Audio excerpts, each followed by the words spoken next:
To have a peaceful 2023 election and end continuous attacks on INEC facilities in the country, before, during and after the polls, Nigeria's security and intelligence agencies must be well funded.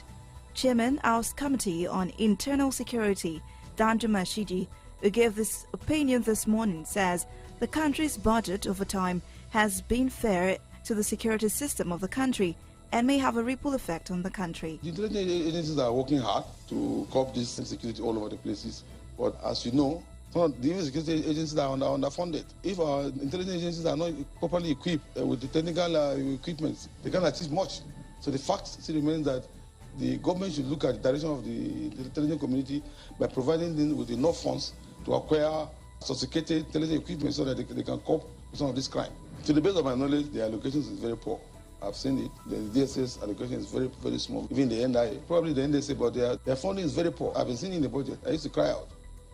But it's unfortunate that we find ourselves in this situation. Shidi, who is also a senatorial candidate of the All Progressives Congress in Taraba State, believes that Bola Tinubu can win the presidential election come 2023 while negating results from a series of polls conducted which has favored Labour Party candidate Peter Obi. You see, my analysis is that if you look at the core north, which is the 6 states in northern Nigeria, have the highest populations.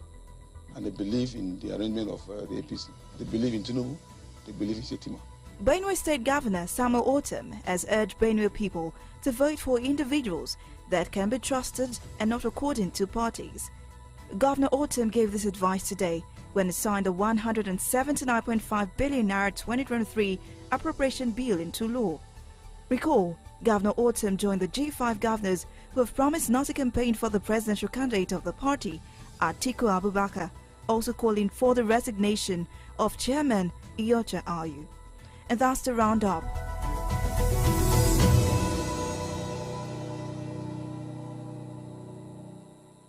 News, sports, entertainment. Top 100 music on your Remedy Radio dial. Solutions 93.9. Do not touch that dial.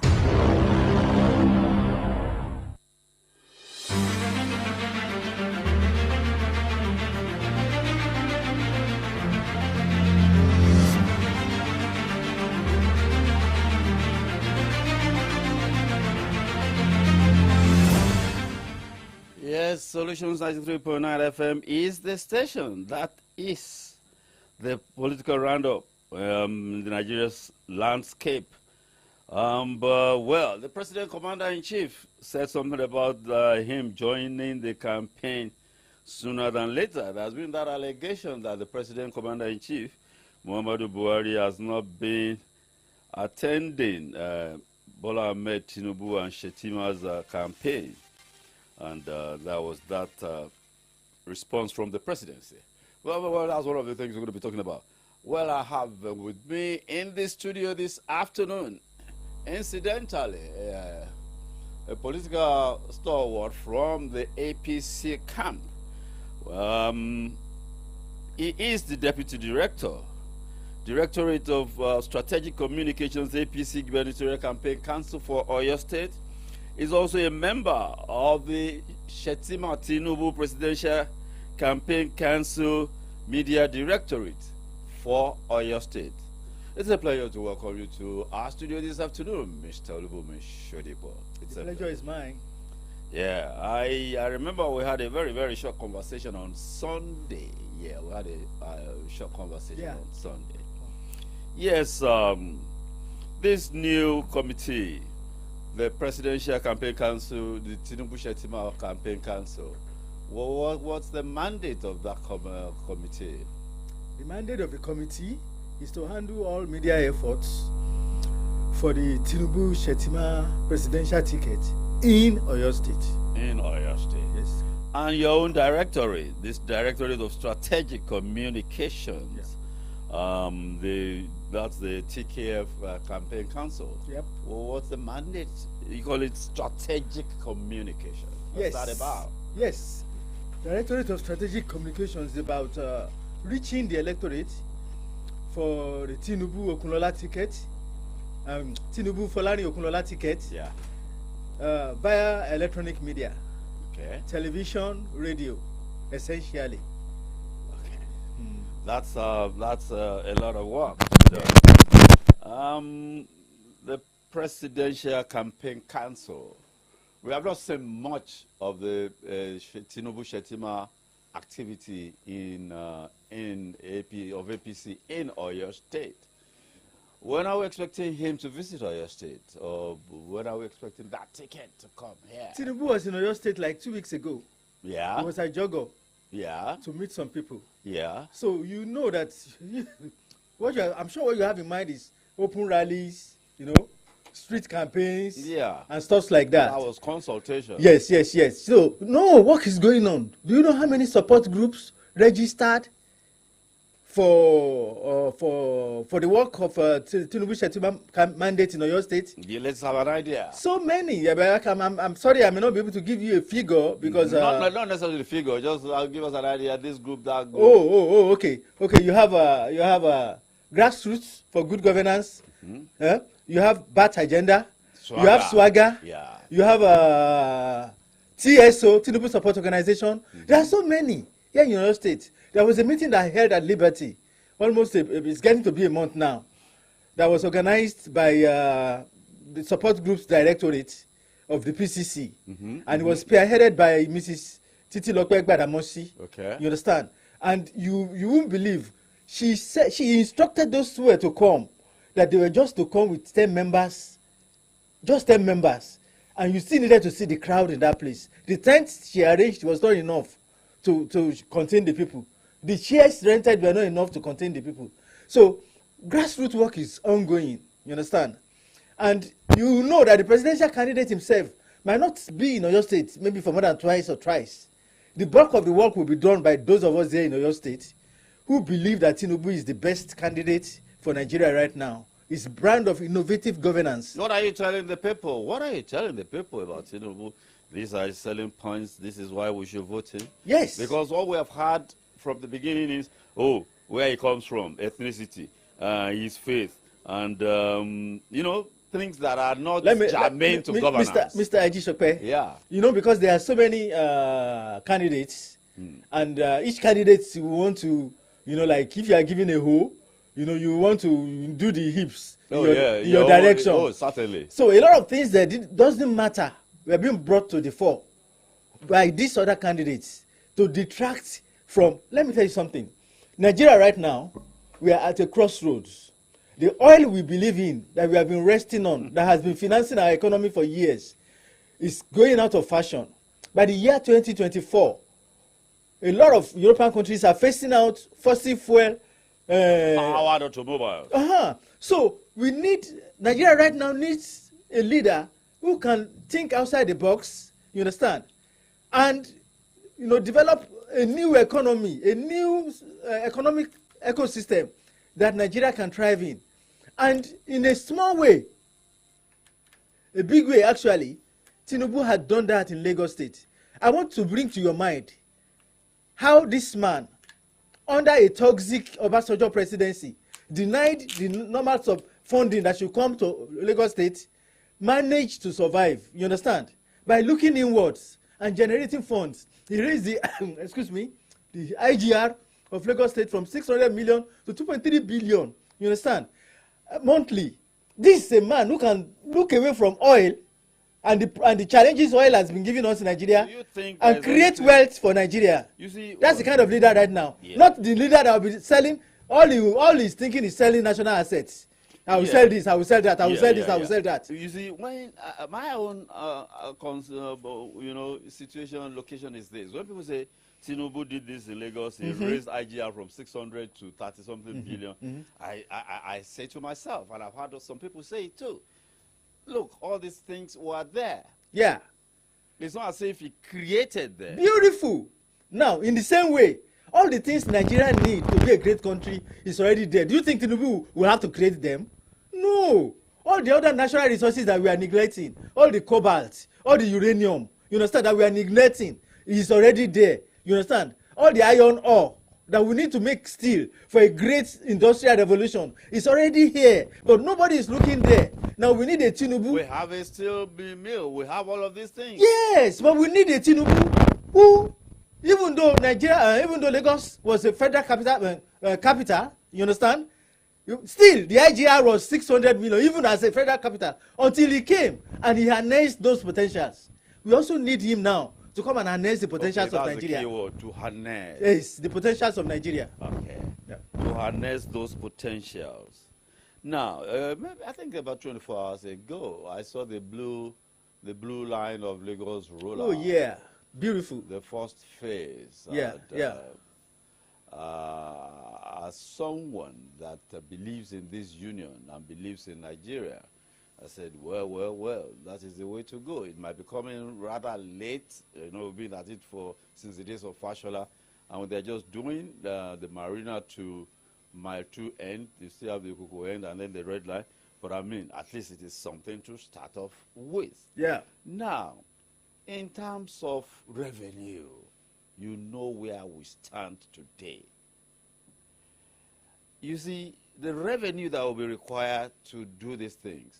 Just today, the president is going a borrowing again, $800 and something million. He's gone to the National Assembly to present it. Of course, the National Assembly, and then all these borrowings, internal borrowings, external borrowings. Where will the immediate financing come from? Immediately, you know, because is this something that will just happen overnight? No. Now, when foreign investors, when they see that the guy in control knows what he's doing, there's something called FDI. Yes, foreign direct investment. That's where most of the initial funding will come from. When they see that the leader who is in charge knows what he's doing. You understand? Businessmen will bring their money. Exactly. For example, when Tinubu had that challenge in Lagos with toxic Obasanjo presidency, you understand? The private sector stepped in for him. You understand? And a lot of funds that came in initially were from the private sector. Okay, he is from the private sector. Because they know that he knows what he's doing. That even though he's having challenges from the center, he can still push forward and achieve what he wanted to achieve. And he did. You understand? So in the same way, once he takes charge of affairs in Nigeria, you'll be surprised. There are a lot of countries that ignore Nigeria, that have felt that Nigeria is not a safe country to invest in, will come calling. And the funding you need to start with and to begin to pay all these debts that the present administration is incurring will come. There's another thing that really, you know, I keep thinking about is the issue of insecurity. And when insecurity is the order of the day, you know businesses would hesitate before they put their money into situations. I fully agree with you. Yeah. Are we seeing an improved security situation? There has to be an improved security situation.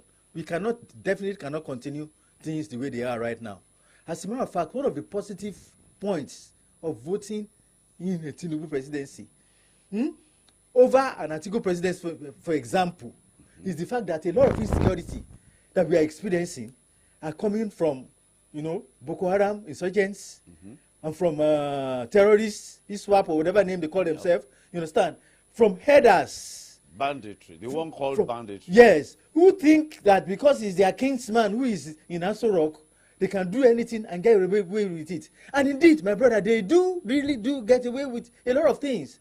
I heard a sorry case in which a farmer went and put, chemicals on his farm, on his crops, because the headers keep coming there and eating it up with their cattle.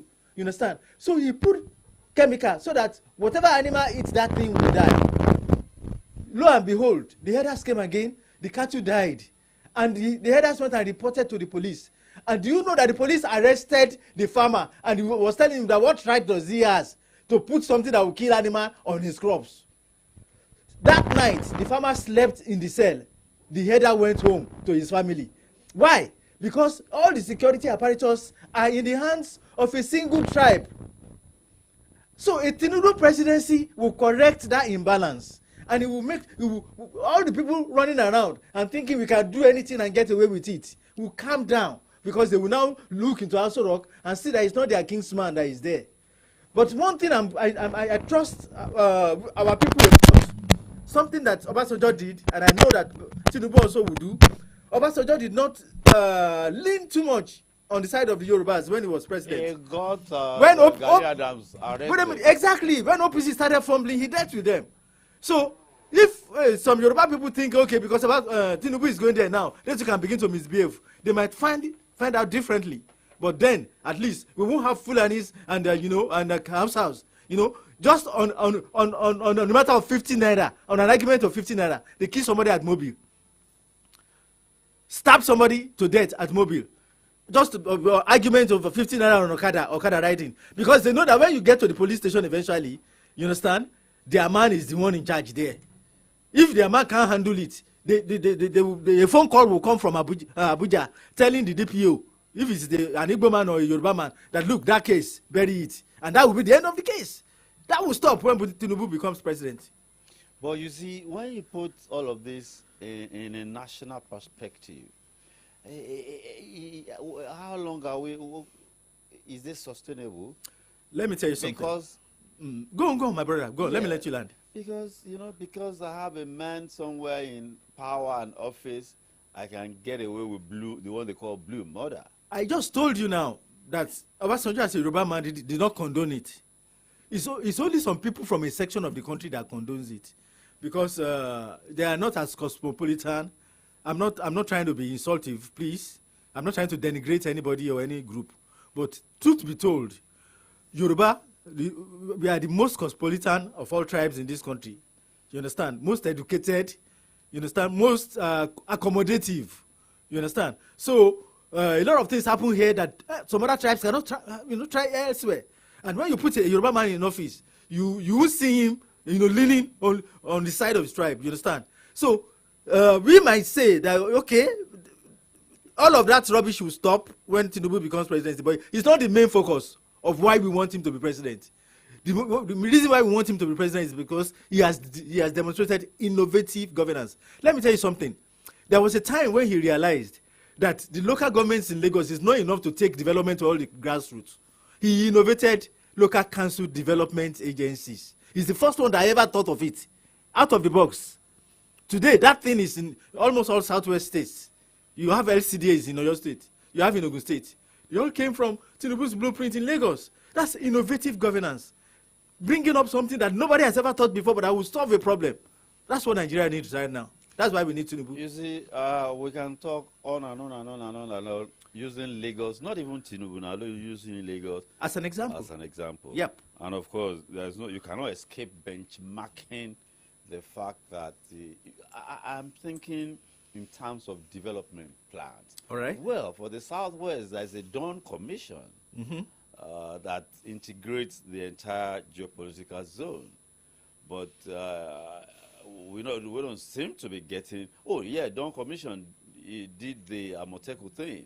That's a very good example. But we're not getting. Lagos is not. Will you mind if I come in here? Please do. One of the main problems Dawn Commission has is the 1999 Constitution. Let me explain, my brother. Yeah. Let me explain. 1999 Constitution was created by the military. Even though it says it started with we the people, it should have started with the military on behalf of the people. That's how that Constitution should have started. The military created that Constitution to harvest powers from the regions to the center, because the military always rule from the center. They can't afford stronger peripherals. The center must be stronger than the peripherals. That's the structure. That's the structure of the military. So they did that to harvest all powers from the regions and concentrate it in Aso Rock, in center, so that they can rule from there. You understand?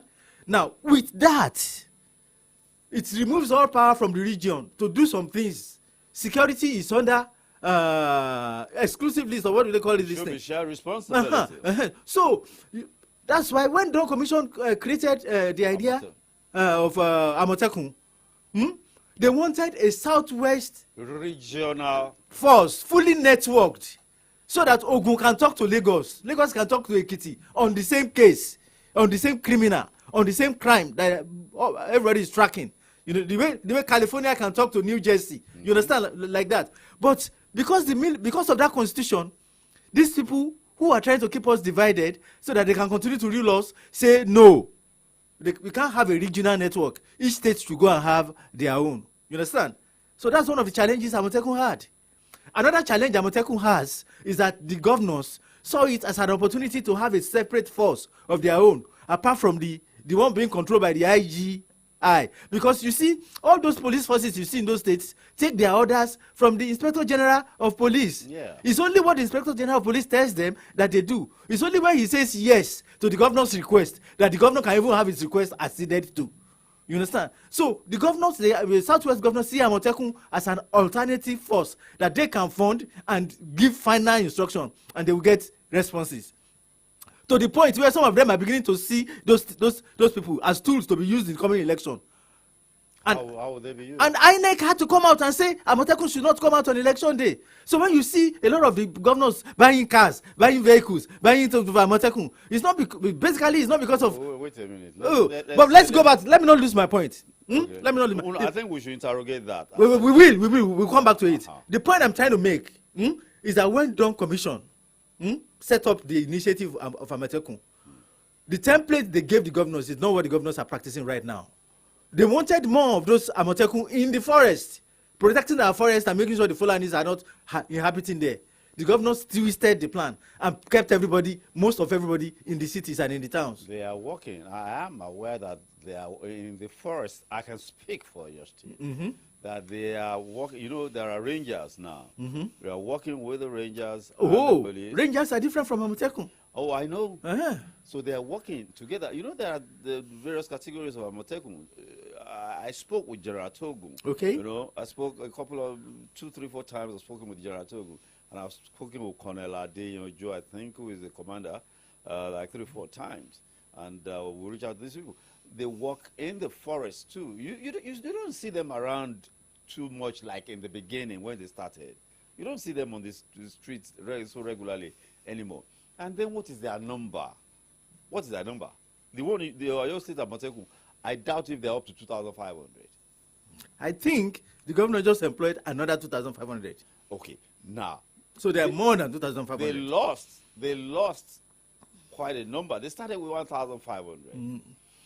Put all of that together. Let's even say 2,500 plus 1,500. Well, less about the dismissed sum for misconduct and all of that. Let's say debts and all of that. Prune them down to by 200. 1,300 plus 2,500. They're still under 4,000. 3,800 max. How would they be? Let's interrogate this seriously. How would they be deployed during elections? To intimidate people or what? I wouldn't know. But what security report did INEC receive that made them make that statement that they don't want to see Amotekun out on election day? Well, interrogate that too, Mr. Ayodeji. Now, who is what do they call him?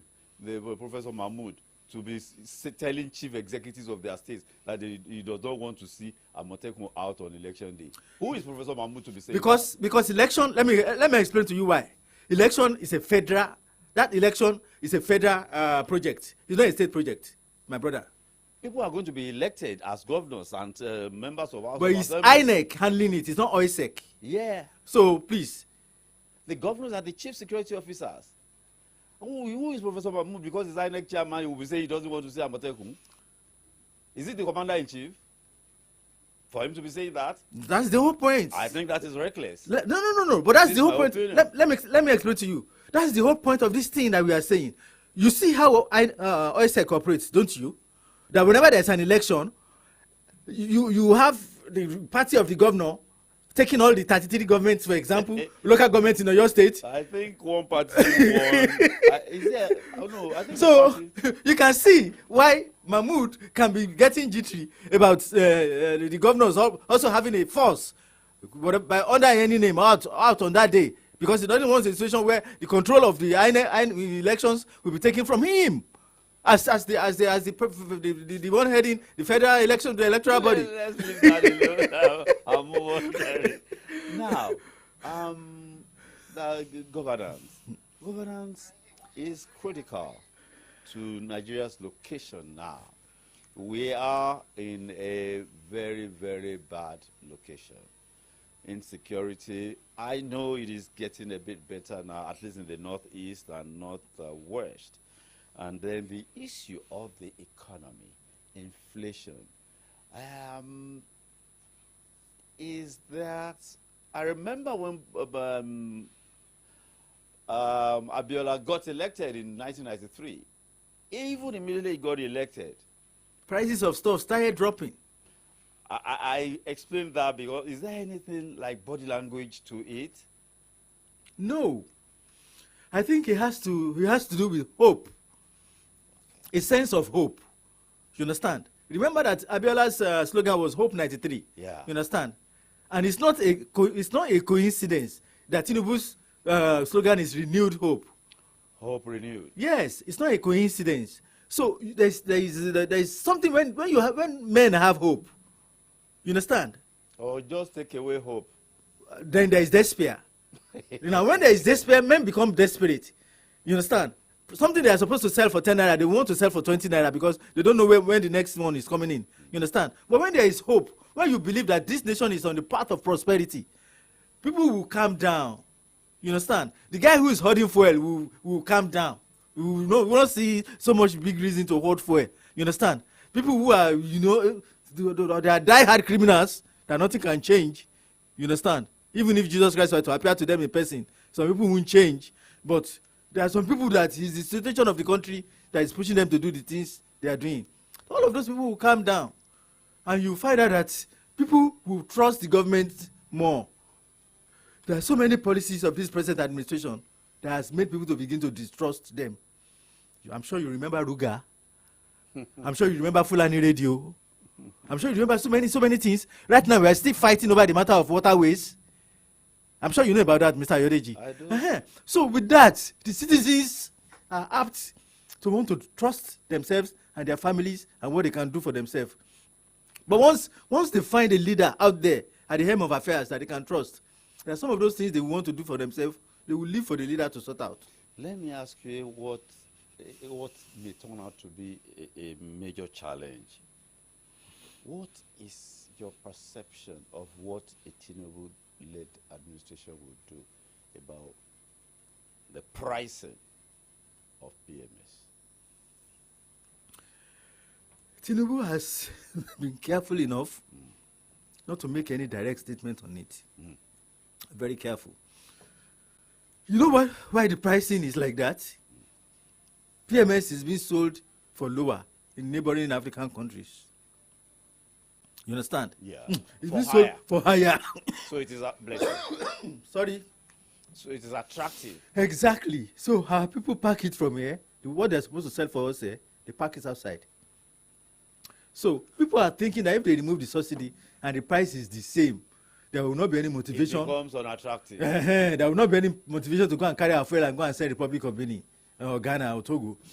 So that is the main challenge we are facing, or all those who are in administration, in government are facing. You understand? So, and then you know that global prices increased. Global energy prices increased on account of the Russia-Ukraine war. Yeah. And the season now. So, and then We're in winter. we came out of 2 depressions through COVID-19. Yeah. So it's all of that led to this high price that we are experiencing. So Tinubu will have to sit down and put together an economic team and take a decision about this matter of subsidy. If there is a way you can increase, this from me, a botanist, essentially a landscape horticulturist, but who follows, public affairs and who expresses his opinion about it. I'm not an economist, but if you increase the salaries of Nigerians, you increase the income of Nigerians so that they can afford the fuel at the high price, you will have solved the problem of people moving it out of the country to other countries, and then Nigerians will be comfortable buying at the price, the price that levels the ground. You understand? That's the way I will look at it. So all this argument over 30,000 naira minimum wage, I see it as a non-starting, because if you want Nigerians to be buying fuel at a high price, you must increase the salary. So what we need is a leader who can generate income that will pay Nigerians very high, attractive salaries, such that whatever price you choose to sell the fuel to them, they can afford it. And that price will be the same price they are buying it in Ghana. So there will be no motivation for anybody to take it to Ghana. Muhammadu Buhari got away with an increase from 80-something naira to 165 naira. Nobody, people still gave him that benefit of doubt. Could Tinubu possibly enjoy that too? Like I said, if we started out with increasing income, generating revenues like we knew we did in Lagos, beyond what Nigeria is generating right now, so that each state will have much more than they are having right now, so that they can pay their workers much more than they are paying them right now, so that they can buy the pepper from the woman selling it in the market at a higher price than they are buying it right now. You understand? If Tinubu can do that, Tinubu can get away with increasing the price to any level once the people can buy it. You understand? I hear, well, now, generally we buy for 250, 260 now. You have to go queue up at those filling stations, fuel stations that are selling at that price. At 180. You go elsewhere for 250, 250, 270 to buy. And, you know, they say the realistic price of PMS is around 400, 450 naira. The actual price, like I said, is not what matters. You understand? It is, can people afford it? That's the question that Nigeria has to answer. Nigeria has to generate enough revenue to pay its workers. You understand? The amount of money that will enable them to buy at 400 naira. Now, let's move closer home to Oyo State. I think you're just ending the first phase of the gubernatorial campaign. I think the schedule I saw, I think it will be ending tomorrow, the first phase. Yeah. The first phase will be ending. It was even supposed to be today. Today, okay. But it was postponed. Okay. We were supposed to have the second Ibadan, the Ibadan zonal rally today. But it was postponed. Till tomorrow. No. Postponed Sinidai until further notice. Until further notice, yeah. Yes. So, how far... I guess it has to do with the festivities and all that, you know. Okay, yes, people are traveling for Christmas. People are already in Christmas mood. I mean, I'm expecting to see my chicken on my way out of here, you know. Okay, there's no problem about that. I think, because we're in the strategic media community, Folani reiterates commitment to qualitative education and manpower development as 500 GSM phone repair technicians graduate. What's the meaning of that? What does that mean precisely? It meant that, you know, there is a committee on local content. Senator Tessin Folani is the chairman of that committee in the Senate, the Red Chamber.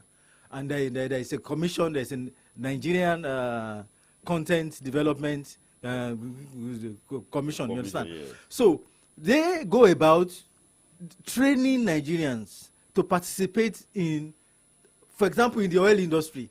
You are aware of the PIB, you understand, that wants to get more Nigerians involved in the upstream and the downstream operations of the Nigerian oil industry. You understand? Folani's committee is in charge of that. So because of that, he has the opportunity to nominate people into some of those trainings. And he nominated 500 Oyo State youths. And so this commission trained those youths, and that yesterday, the graduation ceremony of the youths held in a popular event center in Ibadan. You understand, on Liberty Road, popular event center on Liberty. Okay. They held there, and the commission came. As a matter of fact, the general manager of the commission, Abdul Malik Halilu, sent in his welcome address to that program virtually. Okay. You understand? And then starter packs, toolboxes for these individuals, the graduates, to be able to repair softwares, hardwares, you know, and all of that. And then they were also giving entrepreneurial training, because there's one thing to have a skill, it's one thing to be an entrepreneur. You understand? To be able to do different things, to be able to make money from that skill. The business side of it. Exactly. Set the right prices. You know, have the right schedule that will enable you to make the best of your market and all of that, you know, marketing and all other aspects of businesses. Yeah. So they had a graduation yesterday, 500 youths. and they were there. People from the commission also was there. Senator Folani was there, and a lot of Star Wars in the APC were also there. That's what that was about. Okay. Okay. It's basically about The graduation ceremony of those 500 youths. 500 of them. Yes. Okay. Which other areas of skill acquisition has your candidate been involved? Oh, he's been involved in helping women and children, get some COVID-19 loans. No, I said women and children, women and youths to get COVID-19 loans, to support their various businesses. Apart from that, he donated a multi-billion state-of-the-art, building to University of Ibadan, I know. where your state, citizens can be trained to participate in the oil industry. It's one thing to be a civil engineer, another thing to be an electrical engineer. But if you are not given that tail end finishing to tailor your knowledge towards a particular industry, you might not be able to participate in that industry. And one of the most specialized of industries is the oil industry. You understand? So what Senator Fulani did, is that he is giving Oyo State citizens who are into engineering or every other, or even IT or ICT, because all of this also apply to the oil industry, to be trained so that whatsoever they learned maybe in 4 years of BSc, they can now apply it to the oil industry once they go through that vocational school that he donated to University of Ibadan. There's so many other ones that one can quickly read out if I have the time. Do I? Go ahead. All right. So At least let's hear some of them. okay. Forgive me. Now, he gave 200 million worth of equipment for youths and women, including people with special needs. 132 million for 200 youths through National Youth Volunteer Program. 10.5 million TKF Business Empowerment Scheme. 25 million FG COVID-19 loan for 20 constituents. You have 5 million COVID-19 relief for teachers. 4 million for 200 vulnerable women through the Federal Ministry of Humanitarian Affairs, Disaster Management and Social Development. And so many other personal interventions. So, Yes. As a politician, Yeah. why is it that we're just hearing about all of this now?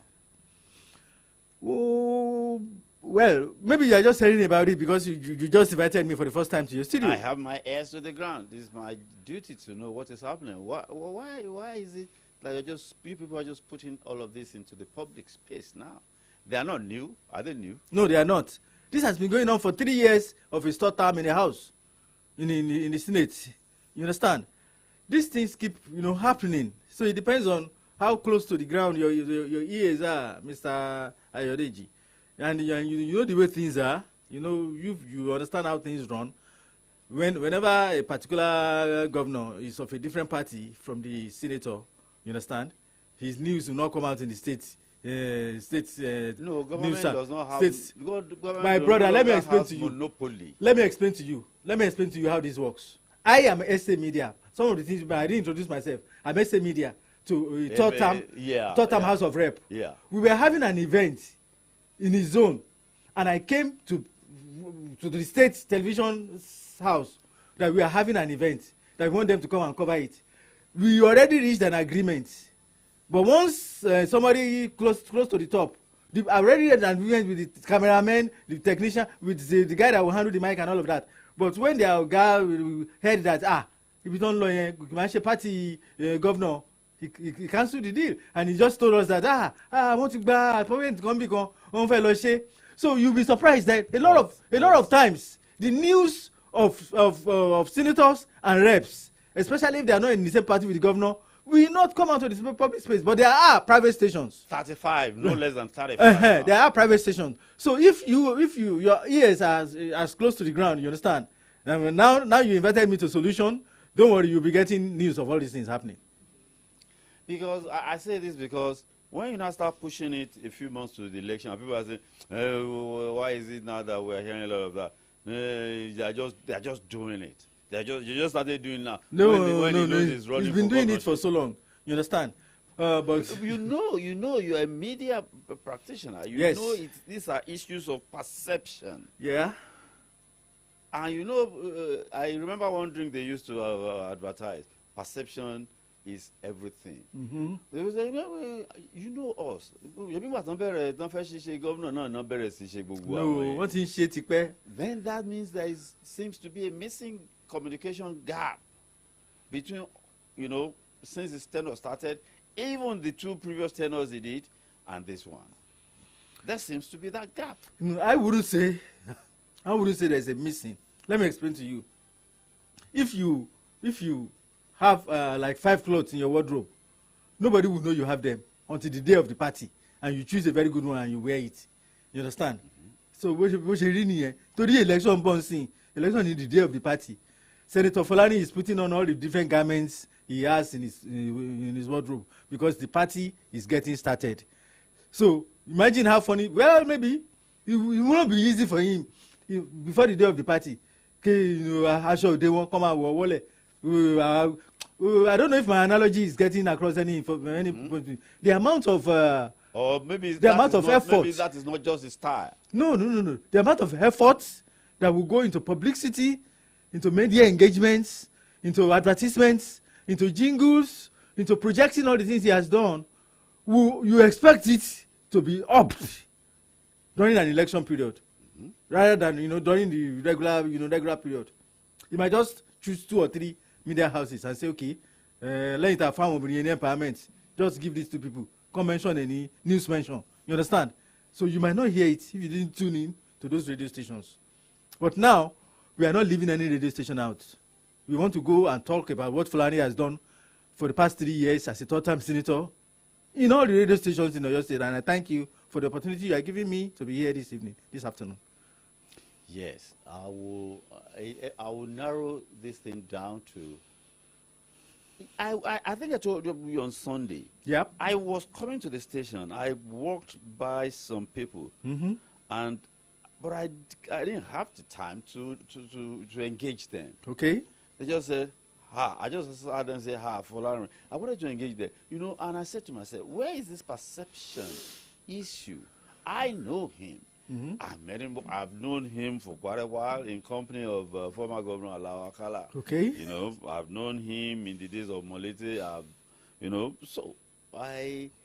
But there is that people who don't know him and have not seen him, they say things about him, and people believe it and pass it on and on and on and on. And some of those people, when you ask them, how are you tackling that? Yes, we are. There are a number of issues, a number of wrong perceptions about him that we have identified, and we address them whenever we are confronted with them. Let's say we are in a neighborhood and we are talking to a group of people about him, and somebody raises it, any particular issue, we will explain that this is what happened. This is what happened. Ìbọn òṣèlú ni wọ́n fẹ́ àwọn ènìyàn fẹ́ ṣe nǹkan báyìí ní Fọlárìn ṣe báyìí nǹkan tẹ́ ẹ̀rù bó ṣẹlẹ̀ kọ́ ló ṣẹlẹ̀. Now if they didn't raise it, gbàtàwà débẹ̀ first thing táwọn kọ́kọ́ máa mẹ́nu lé nìyẹn wọ́n máa dàbí pé wọ́n ti mọ̀. That's why when I was with you on phone on Sunday, you were telling me to raise it. I said no. Why should I be the one doing the job of the detractors for them? If they are in the studio with you, let them raise it. Then you ask me a question on it, then I will answer it. And so that will also be my attitude even now, Mr. Ayodeji. If there is any particular issue that you've heard wrong perception about Senator Esteem Folani, please, with the people of Oyo State listening to both me and you, raise it. Let's address it. I will go back to the days of Governor Alao Akala. To the one you call Ìbọn òṣèlú, two that were fired against him. Okay. You remember the Indomie story? In this Oyo State, they said Indomie story, and then he had these white cars. Yes. These cabs. They give out. They say, people should not ride in them. That they are looking for probably 200 human beings to sacrifice for the election. Can you imagine? And then that they were serving free food. Indomie. That it was to. Parents started rushing to the school to take their kids. Wasn't that effective? Didn't it yield the desired result? against the man. Unfortunately. Unfortunately. So these. Unfortunately. That is why the issue of this perception that I talk about has to be frontally Addressed. as we move towards this election. Okay. I assure you that it is out there and people are passing it and it's packaged and they're just delivering it and handling Whenever we confront it, we address it. For example, there is one about an issue in Sabo.